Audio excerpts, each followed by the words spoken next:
copper price continues to run, as does the hunt for more copper. Here to tell us more about it is the CEO of Solis Minerals, Mitch Thomas. Mitch, it is a pleasure to see you. How are you? Yeah, good to see you again, Shay. Thank you for taking the time to join me today, Mitch. On the 5th of February, you announced that you had completed due diligence on your Cucho project over in Chile. Tell me, are you happy with the results? Yes. So look, I guess that announcement was the culmination of about 3 months' work, and I've been on the project site. We've had a team practically based there for the past 2 months, doing some additional surface sampling. We've also done a drone mag survey and extensive other work, and that was just, I guess, really to inform us about the confidence and the conviction that we had for that project. And just to summarise, I guess, that and the announcement was that the project came back very strong, and we remain very excited to drill the project. And maybe just as a slight, I guess, rehash for those that may not be familiar, is that, this Cucho project was discovered in about 2009. It was drilled in 2014, and we just, recently last year entered into a JV or a partnership to drill the project this year. And I guess the real appeal for the project for us was that it had 7 drill holes that were completed, diamond drill holes, in 2014.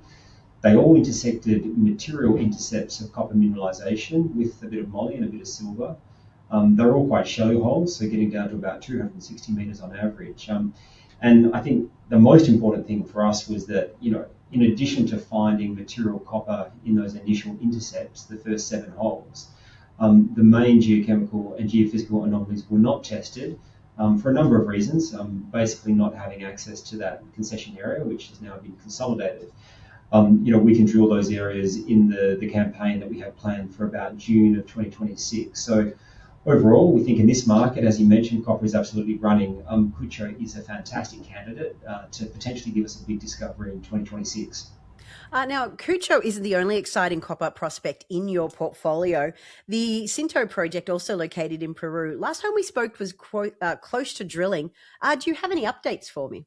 Yes, so look, it remains close to drilling. So again, just as a bit of a recap, we had some observations, and that's kind of the Spanish and the English word that we had to address before we could mobilise and get the rig spinning. And we do have some very good news on that front, that once it's, I guess, crystallised, we'll put into an announcement. But I guess the main observation was to check that there wouldn't be any adverse impact on regional communities. And look, we've been to site, we've done the work with the government, we've got their report, and the good news is that there is no impact on regional communities.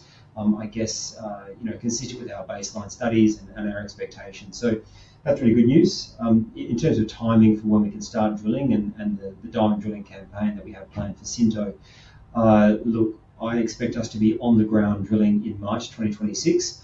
I will push as hard as I can to make that happen in February, and we'll see what can happen. But we'll put an announcement out to the market as soon as possible, just on what that timeline looks like once we've got more information. But the good news is that we will be drilling there imminently. That sounds terribly exciting. And also, too, I'm going to be seeing you in person next week at the RIU Explorers Conference, which is held in Fremantle, and it kicks off on the 17th of February. Now, for all of the investors who can't make it down, can you sort of give me an insight to what are some of the upcoming news flow items we can look forward to hearing about this year? Yeah, sure thing. So look, the objective remains in that we're looking for a large-scale copper discovery in South America, and we're focused on Peru at the moment. And I think with the projects that we have, so first being Cinto and then Cucho, and the plan being to drill them in Q1 and Q2 respectively, I think we have a very, very good prospect at achieving that objective. And so news flow will be initially around permitting, and then commencement of drilling. We'll get some visuals, and then we'll get some assays out to the market. And again, I really aligned to this copper thematic. The amount of opportunity in South America is very strong. So we think it's going to be a very exciting 6 months and beyond for SLM shareholders. It certainly is. The copper price is strong, and there is a lot of opportunity to be found in South America. Mitch, thank you so much for your time, and I look forward to seeing you in person next week. Yep, thanks, Shay. See you next week.